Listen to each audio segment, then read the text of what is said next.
એવું થવું. જે હો અરે દેવ અને આપણો ગતિ બોલ છે જગતની માલકા જાય.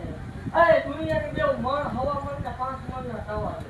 બાબા. 5 મણ નો તાવો જો એકદમ નો કરાવું કોઈ મણ કામ જે હો ઈ ક્યારે કરવું ઈ મારો પ્રશ્ન. ઈ વાત તમારે મને નહીં આવ્યો તો આ કારણે તમે કરો તમે ભૂલી નહીં ગયા બોલવા દેવ છે જ ને મામા બધા જેલમાં છે બધા તમાર બોલવા દેવ છે હવે એટલે તમાર વાત કરાવ તોય દેવ એવું કહું છું કે મારા છે એનું હાચું ઈ વાત. મામા અરે દેવ એવું કહું છું કે હું ખમા બોલું એટલે ખમાની વાત પર ખોટું મેં આવવા નથી દીધું હજી નહીં આવે. હા મળી અરે દેવ એટલે પસંદ થાશે અને માંડવો લાગી એટલે આ ઈચ્છે નહીં મોટું આવ્યું એવું હોતાથી બાપ જે હો ખમા કહું છું. અરે દેવ અને એવું કહું છું ખોટું કવા વાળાની સામે જો ગાડીઓ લઈને આટા હોમાં આવું જે હો